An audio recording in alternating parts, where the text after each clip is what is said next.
Pemirsa, perdagangan saham di Bursa Efek telah dibuka. Kita akan mencermati kinerja perdagangan saham hari ini.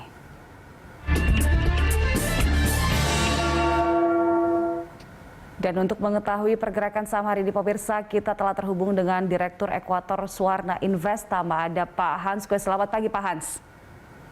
Ya, selamat pagi, Bu. Iya, Pak Hans, meskipun indeks kita meninggalkan level 6.600, tapi kenyataannya pada pagi ini indeks kita dibuka menguat cukup signifikan, bahkan lebih dari 0,5%. Sentimennya apa saja di pagi ini, Pak Hans? Ya, memang kalau kita lihat kemarin market terjadi koreksi di pasar ya, jadi saya pikir orang mulai profit taking ya sesudah kenaikan indeks banyak. Kemudian yang kedua adalah kita lihat laba korporasi Amerika kemarin memang kurang baik gitu ya. Hari ini kelihatan Dow Jones berbalik arah, mulai menguat lagi gitu ya. Jadi laba korporasi dari emiten-emiten besar Amerika yang keluar itu ternyata di atas ekspektasi pasar gitu ya. Dan ini cukup menarik gitu ya, bahwa sebelumnya memang orang berpikir bahwa mungkin Amerika nggak akan punya laba yang cukup baik di kuartal ketiga karena puncak pemulihan ekonomi udah terjadi di kuartal kedua gitu. Tetapi kali ini kita lihat laba korporasinya cukup bagus gitu ya, dan sebagian setengah dari emiten yang merilis laporan itu mayoritas kinerjanya lebih baik dari perkiraan gitu. Nah, diperkirakan memang laba Amerika itu korporasi naik 35% ya pada kuartal ini gitu ya. Nah, ini yang menyebabkan market terdorong naik ke atas gitu. Kemudian yang pasar nantikan memang ECB ya, kalau kita lihat ya, di pernyataan dari Bank Sentral dari Eropa ini cukup menantikan pasar gitu ya. Sesudah dia mempertahankan kebijakan moneternya nggak berubah, tapi pasar lagi mencari nih kira-kira apa yang akan mereka lakukan ke depannya ya, mengingat inflasi cukup tinggi misalnya. Baik. Anda mengatakan bahwa kemarin salah satu sentimen yang cukup menekan adalah profit taking. Tapi kan akhir pekan ini biasanya juga rawan profit taking. Apakah masih akan berlanjut, Pak Hans? Ya, kita pikir mungkin kenaikan indeks mulai agak terbatas ya beberapa saat ini ya. Jadi laba yang baik dari pasar Amerika mulai berkurang gitu ya, kekuatan naiknya. Dan pekan depan kita harus ingat itu mulai masuk ke November gitu ya, dan ini ada peristiwa yang cukup penting yang kita nantikan, yaitu keputusan Federal Reserve terutama terkait potensi melakukan tapering. Jadi kalau kita lihat sebelumnya Jerome Powell menyatakan bahwa pada edisi ke-2 dan 3 November itu mungkin mereka bisa aja melakukan tapering gitu ya. Jadi tentu pelaku pasar kita akan sedikit hati-hati ya menjelang tanggal tersebut. Biarpun memang dampak tapering mungkin nggak akan sebesar 2013, tapi mungkin pasar akan sedikit wait-and-see ya menjelang efek penting ini.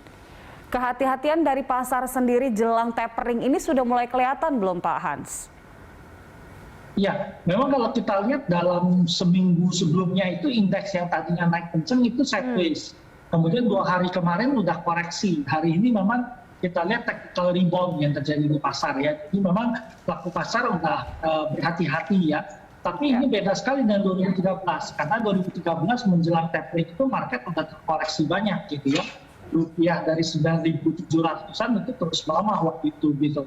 Dan indeksnya melemah lumayan waktu itu. Tapi saat ini kelihatan orang cuma menanti gitu ya, bahwa tapering itu udah diantisipasi gitu ya. Dan memang ada peluang bahwa yield obligasi Amerika akan terus bergerak naik gitu. Tapi mungkin satu yang cukup penting ya, ada pernyataan Gubernur Federal Christopher Waller ya, yang mengatakan Fed harus mengurangi neracanya yang 8 triliun US dollar itu. Jadi selama periode pandemi itu kan Fed melakukan QE itu 4 triliun lebih gitu.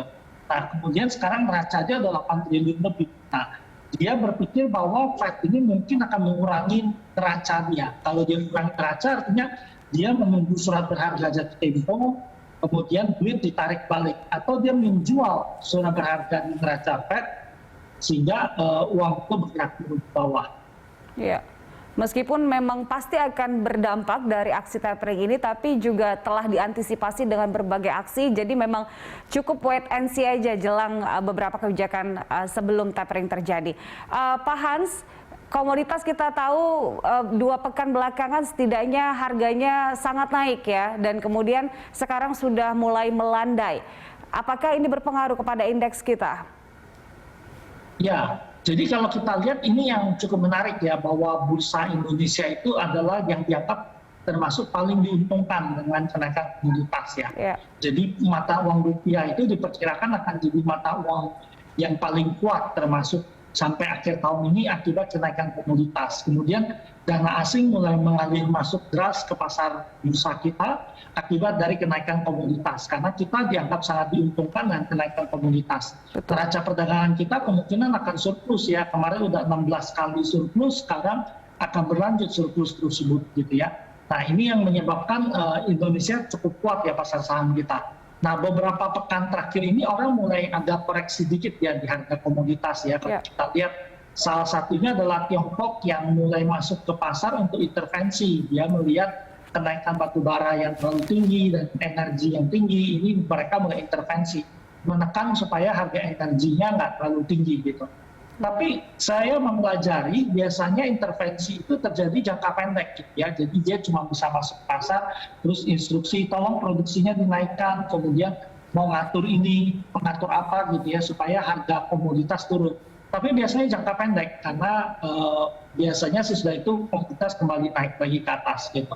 Nah ini yang harus kita perhatikan bahwa komoditas ini masih akan cukup kuat gitu ya, minimal sampai musim dingin di tahun depan gitu ya. Jadi demand komoditas masih cukup tinggi, tapi memang ada perkiraan musim dingin kali ini nggak terlalu dingin gitu ya. Jadi tidak ekstrim dinginnya sehingga demand komoditasnya, demand listriknya nggak sangat tinggi sekali. Tapi tetap saja krisis energi ini menyebabkan harga komoditas naik dan ini cukup menguntungkan bagi pasar kita.